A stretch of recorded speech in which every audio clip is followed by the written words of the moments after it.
talk about total garden wipeout. My bunny's upside down. My owl died. Back in winter, we played a garden prediction game and joked about a total garden wipeout. I didn't expect hail to make that prediction a little too real. Today we're doing a challenge, garden edition. Let's do this one. Hail. Okay, well that's the end of the video. Thanks for watching.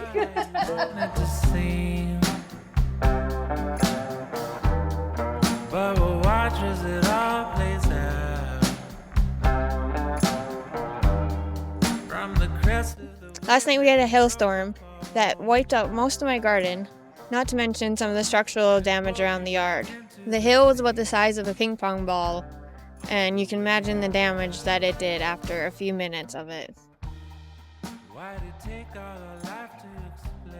So let's take a tour of my garden and see what's salvageable and what might not come back. So this is supposed to be my eggplant. The stem is there, the leaves are pretty damaged, lots of holes in the leaves. So structurally the stem is there, which means there's a chance it'll come back. But like everything else in the garden I'm going to show you, it's going to take a lot of energy out of the plant. It could reduce the amount of harvest that we have, and things will take a lot longer to grow and fully reach maturity before fruit can occur. And so the problem with that is we already have a short growing season here in zone 3. And so we're eating into that.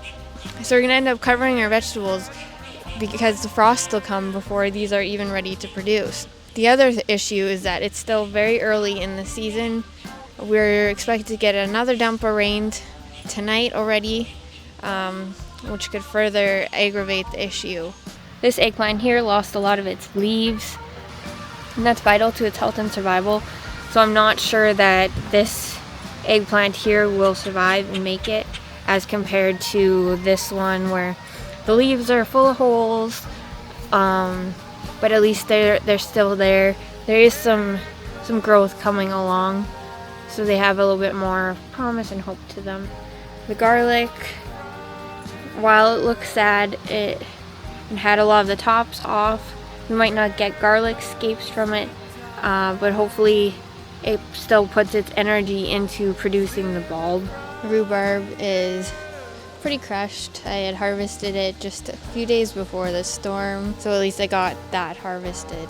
But it's a perennial, so even if I don't get more this year, it should come back. Raspberries look as strong as ever.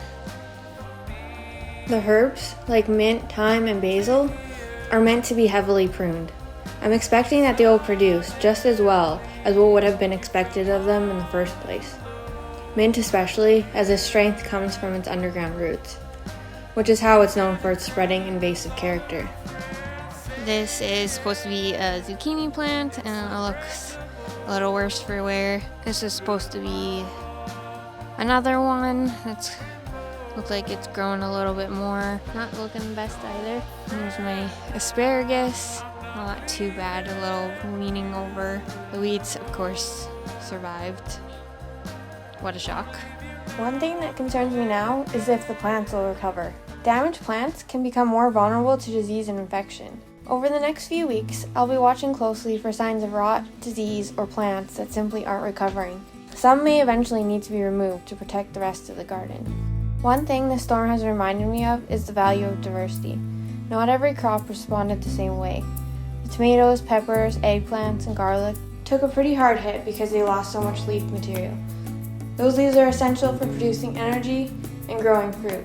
But some crops seem much more resilient.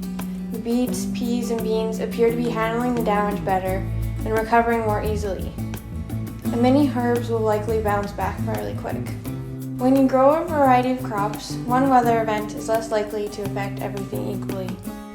Even when some plants struggle, others may continue producing. Each year the weather seems to be getting crazier and crazier. More funnel cloud, tornado warnings, more hail warnings. It just seems to be more of a norm. And there's not a lot we can do about it other than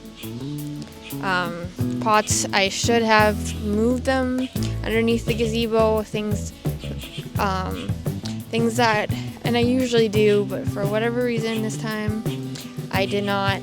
So I lost 6 of my planter pots.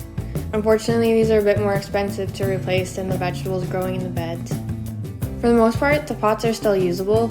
It's mostly an issue of aesthetics and not filling the pots any fuller than what they are. It gives me some time to replace the pots. This big pot here took another hit as well. A nice big hole in that one. On this one too will need to be replaced. There's